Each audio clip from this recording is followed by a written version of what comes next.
Les femmes de tout âge redevenues sauvages, et particulièrement les jeunes, éprouvent un besoin très vif de compenser leur longue période de famine et d'exil.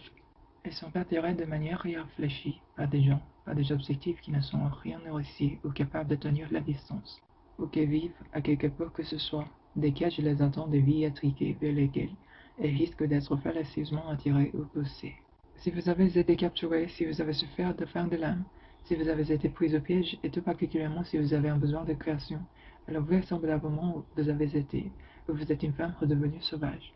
La femme redevenue sauvage est habituellement affamée de ce qui nourrit l'âme. Elle est capable de se jeter sur tous les appâts empoisonnés que l'on lui tendra, en les prenant pour ce dont son âme a faim.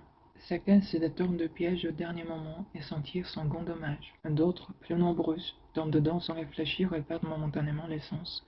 D'autres encore sont broyées, d'autres enfin parviennent à se dégager et à se traîner jusqu'à une grotte pour soigner leurs blessures.